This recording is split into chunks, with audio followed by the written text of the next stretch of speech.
We're going to go over three main components for this week: crosstabs, chi-square test of independence, and chi-square goodness of fit. Let's start off with crosstabs. So this is a way to describe a single categorical variable within frequency tables. So just think of a chart with different levels of prevalence or percentages. We'll see it here in a second. So unlike what we've been practicing with, say, t-tests and ANOVAs, where you have an independent categorical variable and you have a scale, a dependent variable. So the example that we used in class was male and female levels of a loneliness scale, which can range, I believe, from like 6 to like 48. And so that scale, the loneliness scale, obviously has a quantitative value here that it can go 6, 7, 8, 9, and all the way up, right? Whereas what we're looking at with crosstabs is two categorical variables. So you have not so much a loneliness scale, but it could be like, say, smoking, right? So that is a categorical. Do you smoke? Do you not smoke? So you split it up into two there, and then you're looking at male and female, or you can even add in non-binary, right? So both of these though are categorical. That's what we're going at. And within these, they are determined by the rows and columns, and the book will use R times C. So the example shown here is a 4 times 2 table. So you always start off with the row, and for this one it is freshman, sophomore, junior, and senior, so class rank, where we have within our column male and female. So this is a 2 or a 4 times 2. Here we have a 2 times 3. So then we switched over. So notice that in this previous slide, we had the columns as gender. Well, in this next slide, the row is gender, whereas our column is smoking cigarettes. So this is a 2 times 3 table. So here's another example of a 2 times 2 or a square table. So if these were rectangles, this is considered wide because we have more columns, and a long is if you have more rows. So just a more descriptive way of explaining your crosstabs. And here's a square. Squares are nice.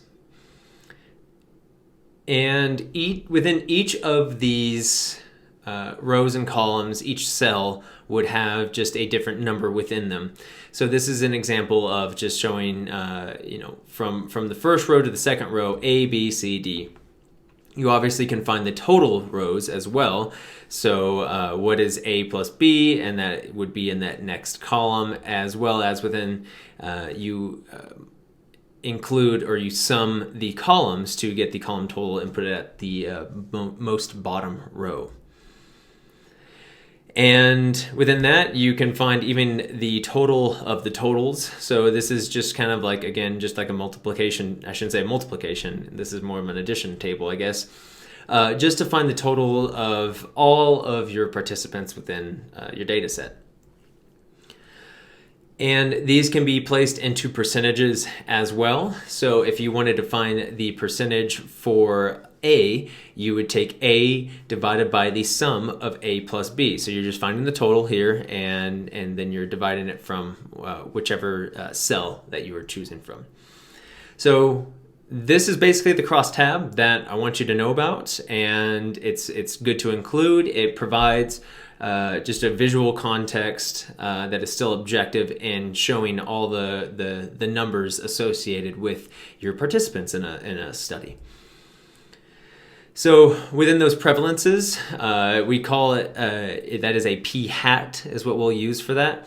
And so the prevalence is, you're looking at it of what is the prevalence of a smoker with just a high school degree. And the prevalence is 0.24. So you can see this as a percentage in a sense, but we use the word prevalence in this. So and that's going to go down the columns associated with your rows. And then you have the relative risk, which is associated with basically what is your risk, and it's at a scale that starts at 1, and it's basically saying what is the risk of you being a smoker if you only have a high school degree, or if you have a high school degree, what are the chances of you, or what is the prevalence of you being a smoker? And so for this first row, it's kind of like down the middle for both, whereas you have less of a prevalence if you have an associate's degree. And so that goes down the row. I'm not going to go into too much full detail into this, only because I really want to also focus on the aspects of the chi-square. But this is also a great way to kind of show what are the risks for certain populations. Say at a university, if you're looking at certain socioeconomic groups, or gender, or this one is obviously education. So it can be done, and this is also done within SPSS, which we will practice. So this is a downward. This is showing a downward. Sorry, I almost forgot this. This is showing a downwards response. So the prevalence or the risks of you being a smoker, if you have a graduate degree, is much less than what you would see here as a high school graduate. So that's what the relative risk is showing. Here are some different tables just to show how to compute the total percentages. And we're moving on to chi-squared. I'm going to drink some water.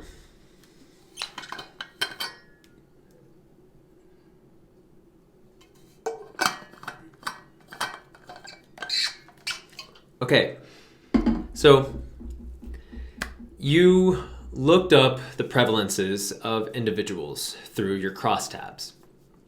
You have a better understanding of what each cell looks like and how it's according to the relative risks, or what are the odds of something happening. So the next question is the variation beyond what we would expect, beyond the normal chance of variation? So that's where a chi-square can test to help us rule out whether that variation is due to chance alone. So we're looking at this top row here, and that is the chi-square test of independence. So we are assessing the relationship between two categorical variables. Gender, smoking. That's the example that this PowerPoint presentation has kind of focused on. The chi-square test of independence determines whether there is an association or a relationship between categorical variables, and whether these variables are independent or related. It's kind of what we're saying here.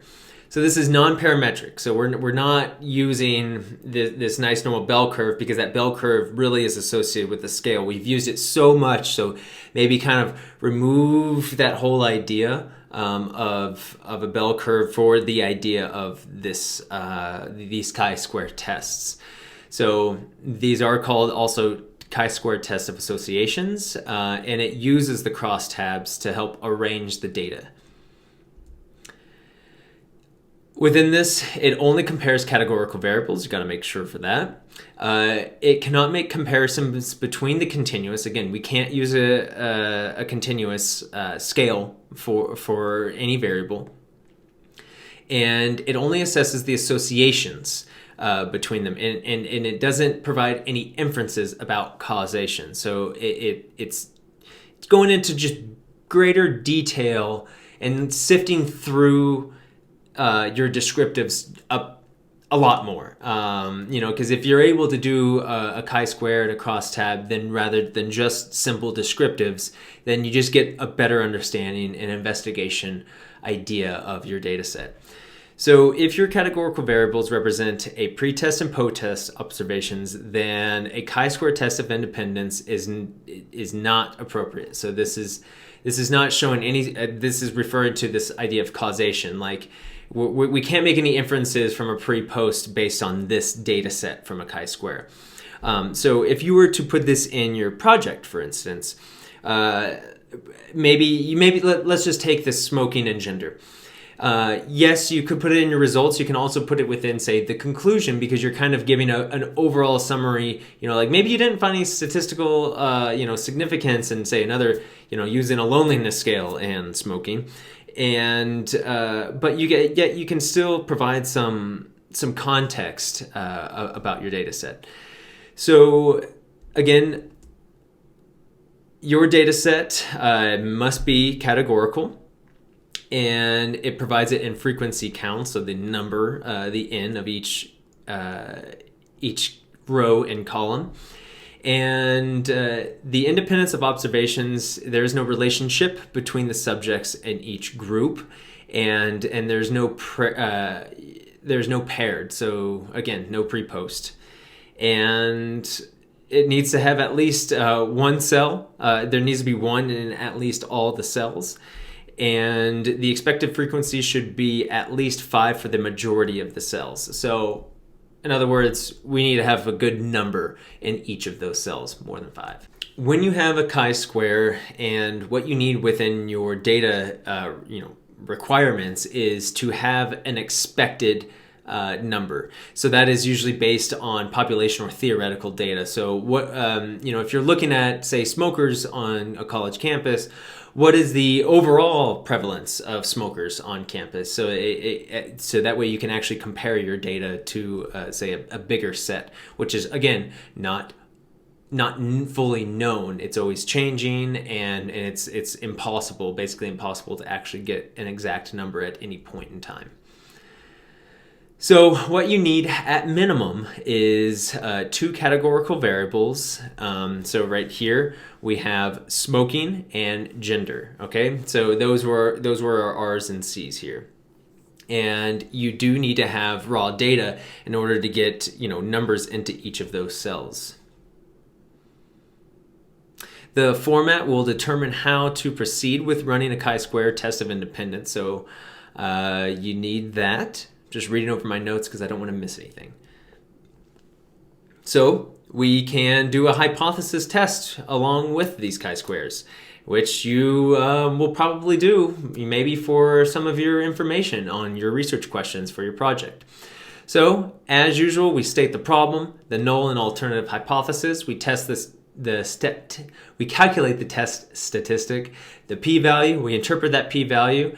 We give it a significance level based on our alpha, and we state the conclusion based on our findings.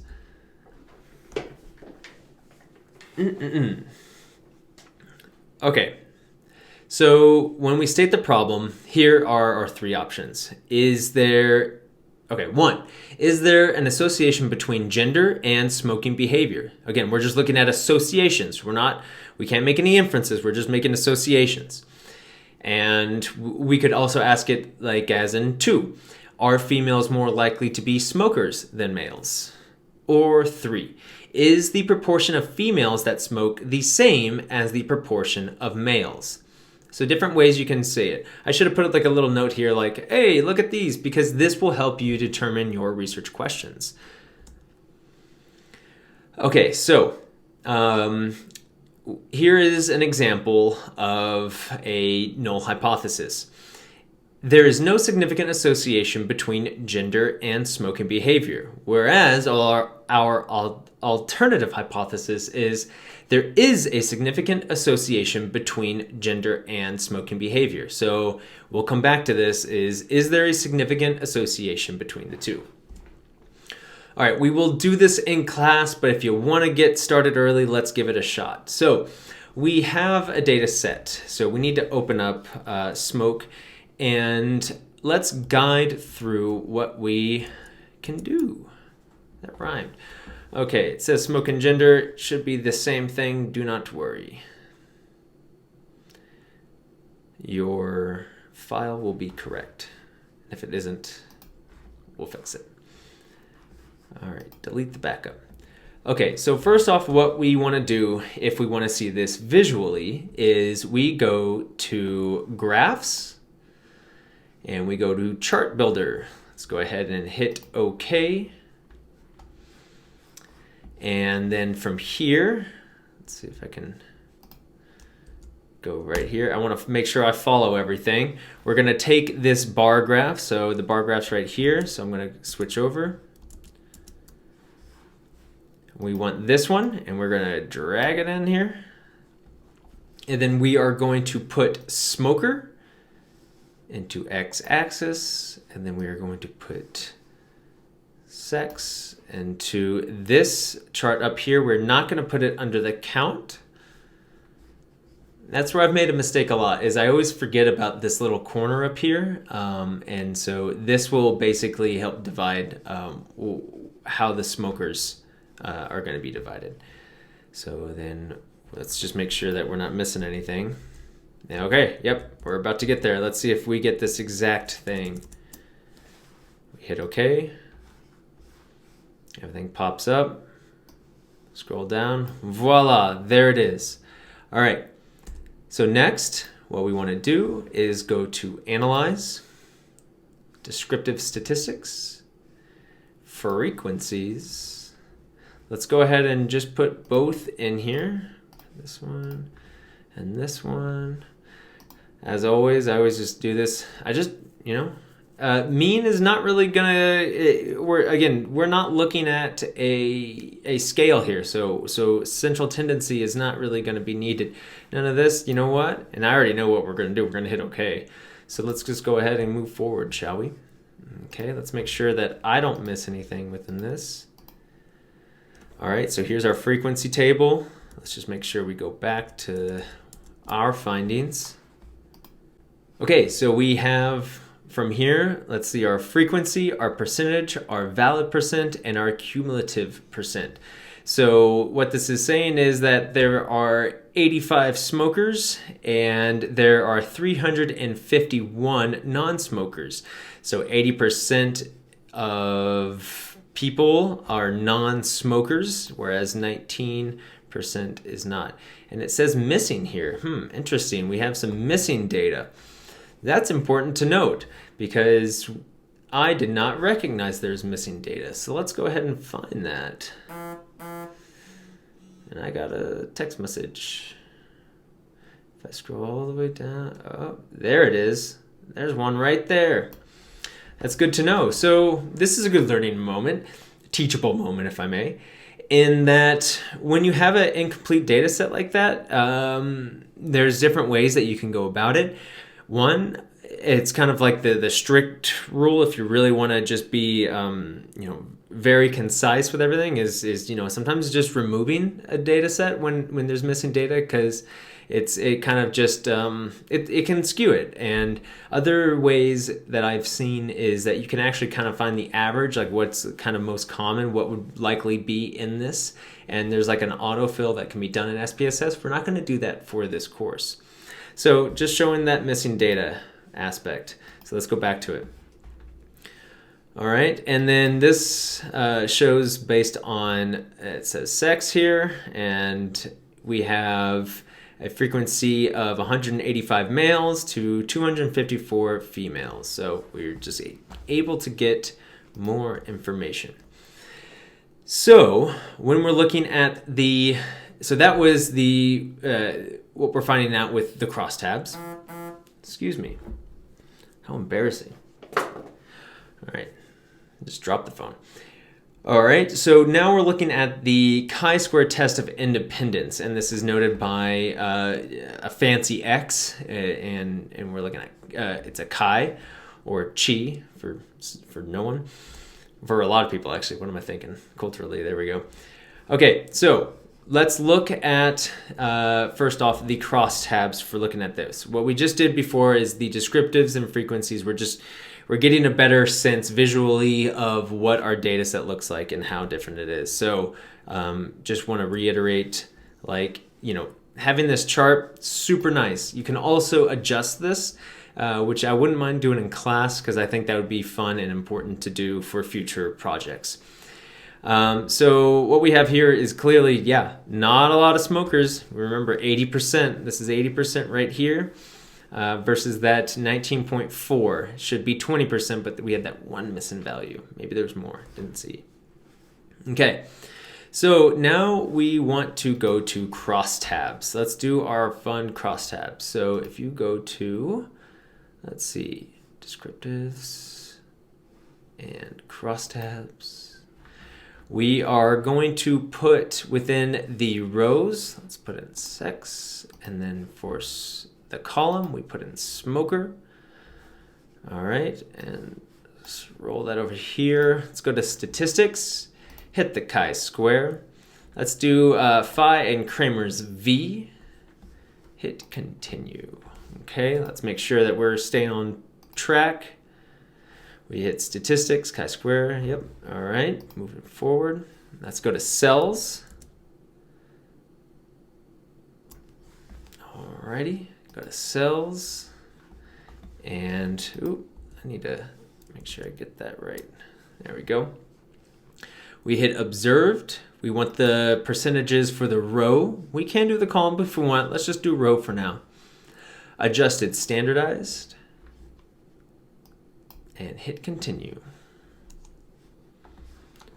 Alrighty. And we got the cells. All right, I think we're good to go.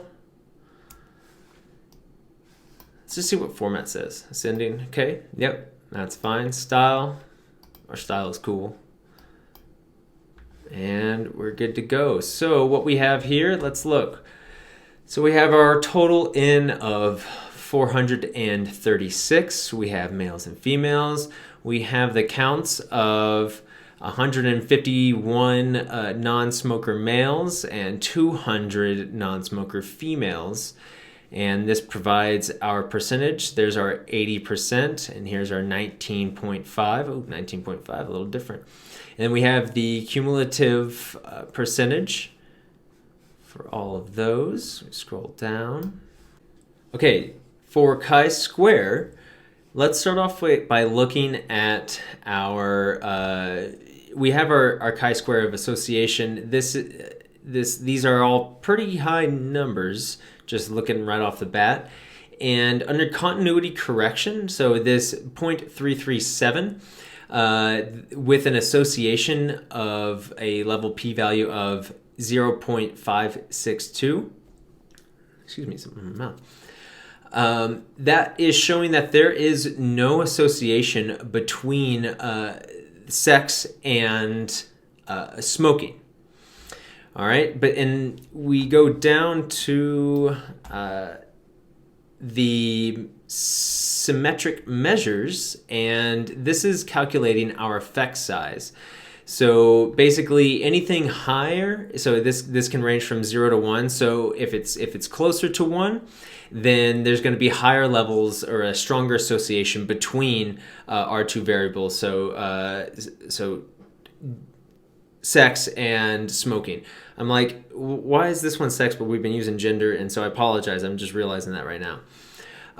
So with a 0.034, this is showing a very small effect size. Okay, so with a p-value of 0.562 and we had an alpha of 0.05, this number is much larger than our alpha. So we can conclude that there is no significant association between gender and smoking behavior. Let's say you don't find a significant association.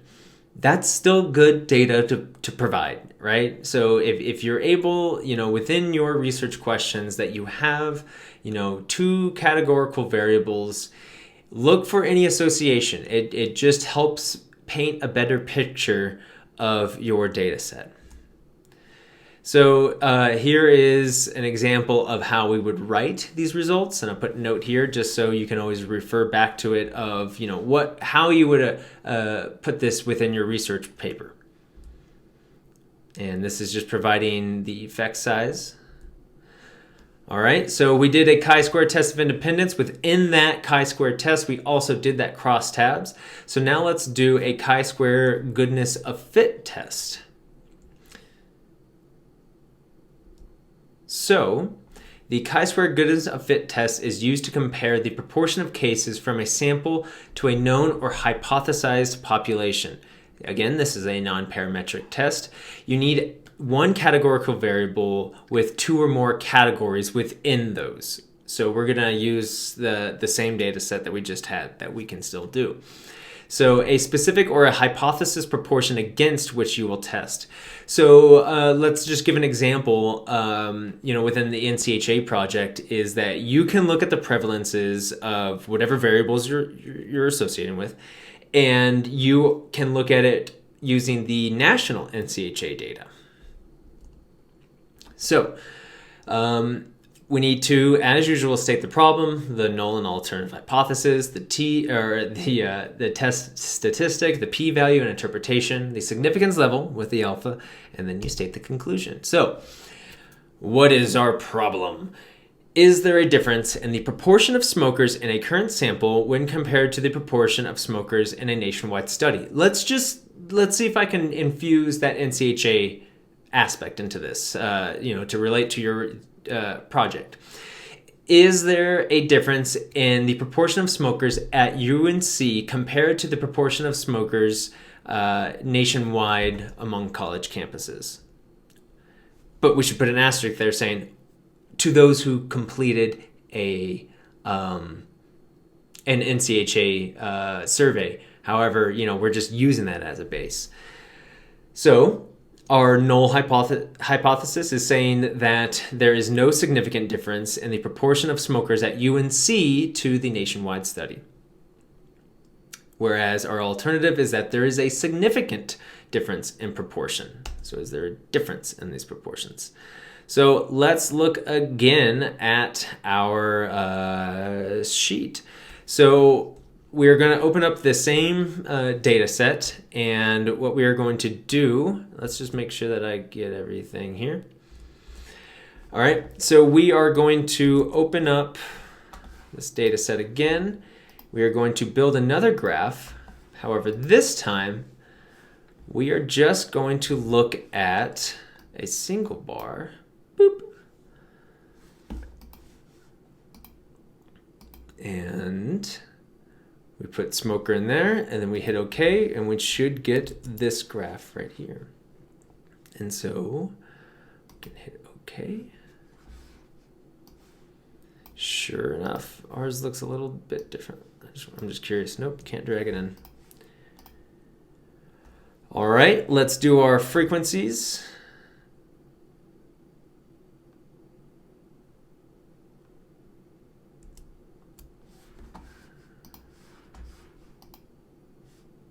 Descriptives, analyze descriptives, frequencies. We're just going to do smoker. Just looking at smokers. We said nothing about gender. Okay, we're going to run a chi-square test, but I want to reiterate something from our findings real quick. And that is the order in which we have our variable. We are looking at the smokers, right? And within public health term, like the smokers within this yes would be like the exposed group, right? So we start off with the exposed group, the percentage of our exposed group, and then the percentages of our non-exposed group. So approximately 20% of our population is exposed, or are smokers.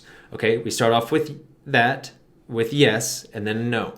So when we do a chi-square, we go to Analyze, Non-Parametric, Legacy Dialogues, and a chi-square.